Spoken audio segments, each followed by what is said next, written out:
நாங்கள் மட்டும் ஆட்சிக்கு வந்தால் அரசு ஊழியர்களுக்கு அதை செய்வோம் இதை செய்வோம் என்று ஆசை வார்த்தை கூறி ஆட்சிக்கு வந்தது திமுக. 520 வாக்குறுதிகளில் 309வது வாக்குறுதியாக பழைய ஓய்வூதிய திட்டத்தை அமல்படுத்துவோம் என்ற வாக்குறுதியை மறந்தது போல நடிக்கும் விடியா திமுகவின் அராஜகத்தால் கொந்தளித்து கிடக்கிறார்கள் அரசு ஊழியர்கள். பழைய ஓய்வூதிய திட்டத்தை ஏன் அமல்படுத்தவில்லை என்று கேட்டால் காசு இல்லை என்றார் முன்னாள் நிதியமைச்சர். தற்போதைய நிதியமைச்சராவது ஏதாவது சொல்வார் என்றால் அவர் வாயை கூட திறக்க மாட்டேன் என்கிறார். பகுதி நேர ஆசிரியர்களை பணி நிரந்தரம் செய்வேன் என்று சொல்லிவிட்டு இப்போது அவர்களை லெப்ட் ஹேண்டில் டீல் செய்கிறது திமுக. போராடினால் கைது, வாய் பேசினால் வேலையை விட்டு தூக்கி விடுவோம் என மிரட்டுவது என்று. எங்க கோரிக்கைகளுக்காக போராட எங்களுக்கு உரிமை இல்லையா என்று கேட்டால் தன் பாசிச முகத்தை காட்டுவது இதுதான் திமுக அரசு ஊழியர்களுக்கு காட்டும் நன்றியா?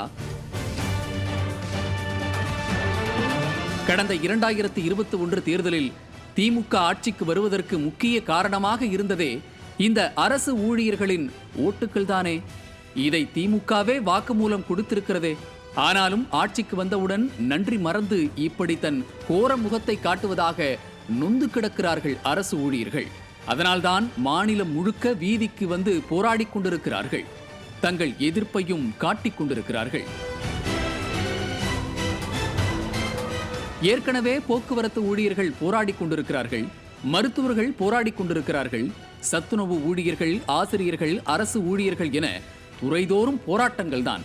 ஆனால் கொஞ்சம் கூட இரக்கம் காட்டாமல் இருக்கிறது ஸ்டாலின் தலைமையிலான அரசு.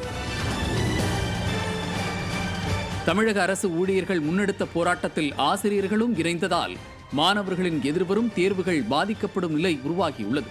சில இடங்களில் பள்ளிகளை பூட்டிவிட்டு போராட்டத்தில் கலந்து கொண்டதால் மாணவர்களுக்கு வழங்கப்படவிருந்த காலை உணவு வீணாகி போனது.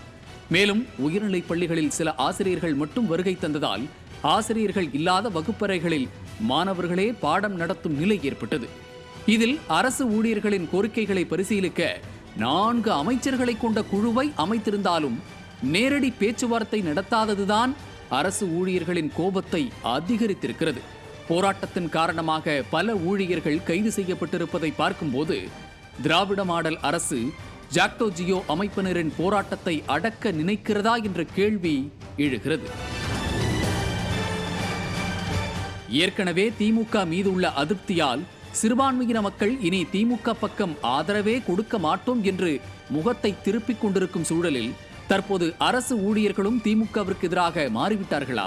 நிலைமை இப்படியே இருந்தால் எதிர்வரும் நாடாளுமன்ற தேர்தலில் அரசு ஊழியர்களின் வாக்குகளை வாங்க என்ன செய்ய போகிறது இந்த திமுக? எல்லா தரப்பு மக்களின் கடும் கோபங்களுக்கும் ஆளாகி கொண்டிருக்கும் இந்த திமுகவிடமிருந்து தமிழகத்திற்கு எப்போதுதான் விடிவு காலம் பிறக்கும் என்பதை பொறுத்திருந்து பார்க்கலாம். நியூஸ் ஜே செய்திகளுக்காக இணை ஆசிரியர் மனோஜ்குமார் கோபாலன்.